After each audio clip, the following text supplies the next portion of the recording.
হিন্দু চিহ্নিত করা, যে প্রকৃত অর্থে কারা ভারতীয় এজেন্ট এবং কারা আছে এই দেশের নাগরিক। তো বাংলাদেশে যে হিন্দু আছে এর ভিতরে আপনার ভারতীয় এজেন্টের সংখ্যা অনেক বেশি, যার কারণে আসলে এই যে ভারত যে গুজবটা চালাচ্ছে বা চালানোর চেষ্টা করেছে, এই গুজবটা প্রথম দিকে কিছুটা গ্রহণযোগ্যতা পাইছিল, কারণ এই হিন্দুগুলো কথা না বলার কারণে।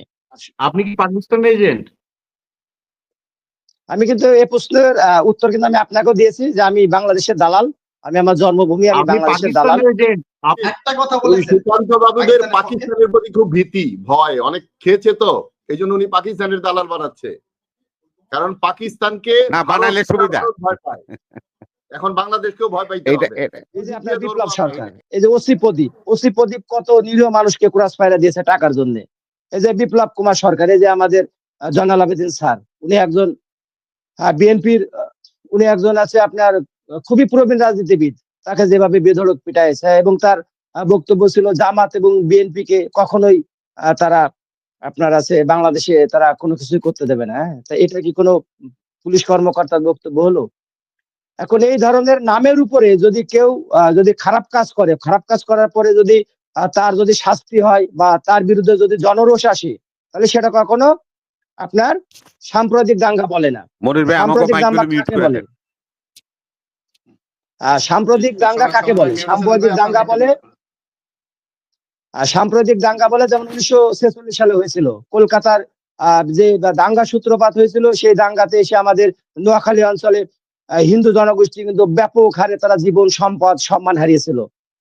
আর এই যে তারা সম্পদ এবং সম্মান হারিয়েছিল, এর দায়ভার কিন্তু ছিল আপনার কলকাতা কেন্দ্রিক যারা ভারতীয় হিন্দু আছে, সে ভারতীয় হিন্দু তাদের উন্মাদনার জন্য।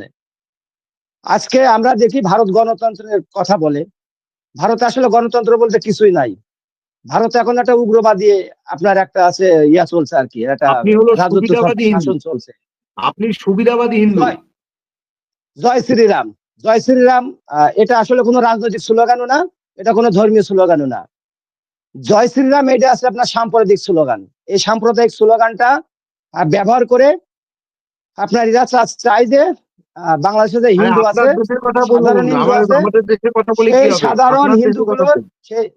সেই সাধারণ হিন্দুগুলোর জীবন এবং সম্পদের উপরে তারা আপনার ঝুঁকি তৈরি করা। তো বাংলাদেশের হিন্দু যারা আছে এরা ভালো আছে, তবে আমার মনে হয় যেটা সেটা আছে যে এখন সময় এসছে বাংলাদেশে আসলে হিন্দু চিহ্নিত করা, যে প্রকৃত অর্থে কারা ভারতীয় এজেন্ট এবং কারা আছে এই দেশের নাগরিক। তো বাংলাদেশে যে হিন্দু আছে এর ভিতরে আপনার ভারতীয় এজেন্টের সংখ্যা অনেক বেশি, যার কারণে আসলে এই যে ভারত যে গুজবটা চালাচ্ছে বা চালানোর চেষ্টা করেছে, এই গুজবটা প্রথম দিকে কিছুটা গ্রহণযোগ্যতা পাইছিল, কারণ এই হিন্দুগুলো কথা না বলার কারণে। এরা যদি ওই সময় যদি সংবাদ সম্মেলন বা ওরা যদি আপনার আছে মানববন্ধন করতো যে ভারত যে গুজব ছড়াচ্ছে এই গুজবগুলো আসলে সব মিথ্যা, সব বিভ্রান্তিকর, তাহলে কিন্তু আজকে এত দূর পর্যন্ত এটা আসতে পারে না বা আসতে পারতো না। আপনি কাদের এজেন্ট? আপনি কি পাকিস্তানের এজেন্ট? আমি কিন্তু এই প্রশ্নের উত্তর কিন্তু আমি আপনাকেও দিয়েছি যে আমি বাংলাদেশের দালাল, আমি আমার জন্মভূমি, আমি বাংলাদেশের দালাল। আপনি পাকিস্তানের এজেন্ট, আপনি হিন্দু না, কনভার্টেড হিন্দু। কারণ আপনি ভারতবর্ষ সম্পর্কে যেগুলো বলছেন না, উনি তো দেশের পক্ষে কথা বলতে পারবে না, কারণ উনি যে বক্তব্য রাখছেন সঞ্জিত কুমার দেশের পক্ষে কথা বলতে পারবে না, বাংলাদেশের পক্ষে কথা বললে সেটা কনভার্টেড। টাকা পয়সা পেয়েছেন, টাকা পয়সা পেয়ে হিন্দুদের মৃত্যু দেখছেন, ওনার তো নরকে ঠাই হবে ওনার। উনি কনভার্টেড হিন্দু। আপনি আজকে সুকান্ত বাবু লম্বা লম্বা কথা বলছেন না, আপনার এই যে আপনি যে লম্বা লম্বা কথা বলছেন, এই লম্বা লম্বা কথা বলার সুযোগ কারা তৈরি করেছেন জানেন? 200 বছর তো আপনাদের তো গোলামের শিকল দিয়ে বেঁধে রাখছিল ব্রিটিশরা। বাঘাযতীন নাম শুনেছেন? বাঘাযতীন মাস্টারদা সূর্য সেনের নাম শুনেছেন? মাস্টারদা সূর্য সেন নাম শুনেছেন? আপনি পত্রপত্রিকা লিখলেন না কেন? এতদিন লিখলে তো প্রসপেরে ঠুস হয়ে যেতাম। তখন আমার পরিবারকে আপনি দেখতেন? হ্যাঁ, কত লোক ঠুস হইতে জানেন? কত লোক আয়না ঘরে ছিল? দীর্ঘ বছরের পর বছর, 5 বছর, 7 বছর, 15 বছর ছিল। নির্বাচনে দাঁড়িয়ে পড়ুন, আপনি নির্বাচনে দাঁড়িয়ে পড়ুন, নিশ্চিত আপনি কনভার্টেড হিন্দু রূপে জিতবেন। আপনারা তো বাংলাদেশিদের টাকায় মদ খাওয়া লোক, আপনি তো এরকম লম্বা কথা বলবেন। এই যে বাংলাদেশের যে সমস্ত সন্ত্রাসী যায়, বস একটা মিনিট আমাকে বলতে দেন। বাংলাদেশ থেকে যে সমস্ত সন্ত্রাসীরা ইন্ডিয়ায় যায়, যে সমস্ত সন্ত্রাসীরা ইন্ডিয়ায় যায়, এই যে বাংলাদেশ থেকে চাঁদাবাজি করে টাকা হুন্ডিতে যায়, আপনারা এগুলো প্রশ্রয় দেন, ওই টাকার ভাগ তো আপনারা খান। আর আপনি লম্বা লম্বা কথা বলছেন, আমি দেশ নিয়ে কথা বলছি বলে আপনি আমাকে আজকে এজেন্ট বানাই দিচ্ছেন। আপনি এত লম্বা লম্বা কথা বলেন, আপনার যুক্তি কি? আপনারা আমাদের দেশের টাকায় মদ খান, আপনারা আমাদের দেশের টাকায় ওখানে ফুর্তি করেন, আমাদের দেশের সন্ত্রাসীদের আপনারা লালন মন্দিরগুলো পালন ধ্বংস করেন, হচ্ছে প্রশ্রয় দেন। আর আপনি বসে বসে পশ্চিম দেখছেন। বাংলায় কেন এখনো আপনি পর্যন্ত কাপুরুষ। পশ্চিম বাংলায় হিন্দুগুলো মৃত্যু হচ্ছে, হিন্দুদের মেরে ফেলা হচ্ছে, আপনি চুপ করে বসে আছেন নির্লজ্জ কোন জায়গায় বেহায়ার হিন্দুকে মতো। মারা হয়েছে বলেন দিন? আপনি কোন নির্লজ্জ জায়গায় হিন্দুকে মারা বেহায়ার। হয়েছে? আপনার কোন জায়গায় হিন্দুকে মারা হয়েছে নরকেও বলেন ঠাঁই তো? হবে। আপনাদের আসামে মুসলমানরা গরুর মাংস খাইতে পারবে না। কোন মুসলমান আপনি যদি মেরে আসামে গরুর ফেলছেন মাংস তো, খায়, আপনি মেরে তাহলে ফেলেছেন। আপনি কনভার্টেড হিন্দু, আপনি হিন্দু নন। আর আপনি কোনো মানুষই না আমার কাছে। আমি তো হিন্দু না, আর আপনি মানুষই বলে আমার কাছে মনে না হয় না। আপনি না, একটা বিবেক আপনি বর্জিত অমানুষ, মানুষ। সেটা সবাই জানে। আপনি একটা বিবেক বর্জিত মানুষ এবং আপনি কোনো যুক্তি জানেন না। আপনি কিসের লেখাপড়া করেছেন? আমার তো মনে হয় না যে আপনার ভিতরে কোনো জ্ঞান আছে। হ্যাঁ, আপনার আপনার মতো লোকের লেখাপড়া, সাথে আপনার না, চেহারা দেখলেই বোঝা যায় আমি যে আপনি রাজি, মানে আমি কনভার্টেড না, একজন হিন্দু। আপনি আমি কনভার্টেড মাপ হিন্দু। চাচ্ছি। আপনার মতো কম জানা লোক এবং আপনার মতো মূর্খ লোকের সাথে আমি কথা বলতে রাজি না। I sorry. সুকান্ত বাবু শুনেন, বোক দিলে ভগবান মিলে না। না না, ইনি সাংবাদিক তো ননই, ইনি শুনে হচ্ছে দালাল। না না এটা সবাই জানে। এবং আপনি এরকম হিন্দু না, হিন্দু হয়ে নিজের ধর্মকে যিনি কনভার্টেড দালাল, হিন্দু কাকে বলে জানেন? উনি বাংলাদেশের দালাল, সেটা উনি নিজে স্বীকার করছেন। উনি না না, বাংলাদেশের উনি দালাল। পাকিস্তানের দালাল। উনি না, পাকিস্তান, উনি বাংলাদেশের দালাল, উনি পাকিস্তানের দালাল। উনি পাকিস্তানের দালাল। পাকিস্তানের পক্ষে এনামুল কথা ভাই, উনি বলেছেন। না রে পাকিস্তানের ভাই, পাকিস্তানের আচ্ছা, 3,500 মাইল, পক্ষে কি উনি একটা কথা বলেছেন? 3,500 মাইল দূরে যাবো পাকিস্তানের কেমনে? পক্ষে একটা কথা ওই বলেছেন। সুকান্ত বাবুদের পাকিস্তানের পক্ষে। পাকিস্তানের প্রতি খুব ভীতি, ভয় অনেক খেয়েছে তো, এই জন্য উনি পাকিস্তানের দালাল বানাচ্ছে। কারণ পাকিস্তানকে না বানাইলে সুবিধা। ভারত ভয় পায়, এখন বাংলাদেশকেও ভয় পাইতে এইটা হবে। কোন দিক দিয়ে ধরবো আমরা? এইটা এইটা আর এই সঞ্জীব বাবুদের এটা কথা বানাইলে সুবিধা। বলতে দেন না। তো টাকা তো আপনি খান মনে হয়। আমি ভারতে খুব কম দালাল দেখেছি, কিন্তু আপনার মতো লোক দেখি নাই। কারণ আপনি একটা আপনার মতো না, না, সেনাপ্রধান দেখি নাই, যিনি ইনডিসিপ্লিন। আপনি অন্যের বক্তব্য রাখেন। আপনি সেনাপ্রধান হিসেবে আপনার জায়গায় রাখতে পারেন না, আর আপনি বড় বড় বক্তব্য রাখেন আবার। আপনি জানেনই না সেনাপ্রধান হিসেবে কিভাবে বক্তব্য রাখতে হয়। মনিমুল ভাইয়ের থেকে শিখুন, মনিমুল ভাইয়ের থেকে শিক্ষা নিন। না না আপনার দাদা মনিমুল ভাইয়ের দাদা থেকে শুনেন, শিক্ষা নিন। দাদা আমরা টক শোতে আসি স্বাধীনতা বজায় রাখার জন্য। কেউকে আমরা দালাল বলবো, কাউকে আমরা চামচা বলবো, এই ভাষাগুলি শালীন ভাষা না।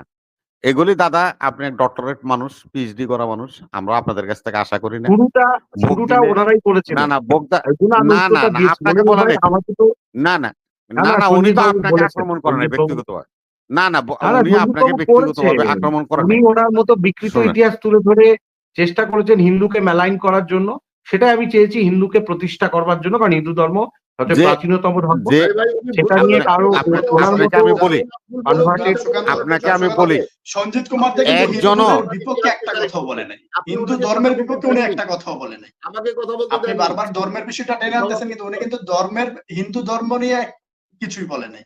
যারা বাংলাদেশের হয়ে ভারতের পক্ষে কথা বলছে, অথচ তারা নিজেদেরকে বাংলাদেশের পরিচয় দেয়, তাদেরকে নিয়ে বলেছেন। উনি পুরো হিন্দু ধর্মকে আপনি টেনে আনতেছেন যে উনি হিন্দু নয়, কনভার্টেড হিন্দু, বা হিন্দুদেরকে অপমান করছেন। পুরো হিন্দু সমাজকে, সম্প্রদায়কে নিয়ে কিন্তু বলেন। শুনেন, আপনাকে একটা কথা বলি। না না সঞ্জয় দা, না না না না না না সেটা না।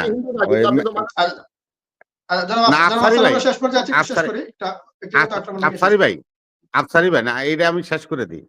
শুনেন, গুরুচাঁদ ঠাকুর আর হরিচাঁদ ঠাকুর মথুয়াদের গুরু, মথুয়া সম্প্রদায়ের প্রতিষ্ঠাতা, ওনার দুইজন। আপনাকে আমি একটা ছোট্ট কথা বলি। সেই গুরুচাঁদ ঠাকুর হরিচাঁদ ঠাকুরের বাড়ি হলো গোপালগঞ্জ, এবং গোপালগঞ্জে এখন বাংলাদেশের সেকেন্ড লার্জেস্ট যে গির্জাটা আছে সেটা হলো জলিলপাড়ে অবস্থিত, খ্রিস্টানদের ব্যাপটিস্ট চার্চ। শত শত হাজার হাজার এই মথুয়া জনগোষ্ঠী কনভার্টেড হয়ে খ্রিস্টান হয়ে গেছে। কেন? হিন্দুদের যে জমিদারি প্রথা, হিন্দুদের যে ঠাকুর প্রথা এবং উচ্চ বংশ, এরা অস্পৃশ্য নিঃস্ব বলে এদেরকে সবসময় আপনার পায়ের নিচে রেখেছে। তখন তারা যখন বাঁচতে পারে নাই, তারা কনভার্টেড হয়ে খ্রিস্টান হয়ে চলে গেছে। আমি সেজন্যই বলছি বাবু যে আমাদের দেশে কোনো হিন্দু কনভার্টেড হয় না। কেন হয়েছে? ওই আপনাদের ঠাকুররা, আপনাদের জমিদাররা, মুখার্জিরা, ঘোষ ভোসরা, ব্যানার্জিরা, চ্যাটার্জিরা এদেরকে নির্যাতন করেছে, নিগৃহীত করেছে, বিদায় তারা কনভার্টেড হতে বাধ্য হয়েছে।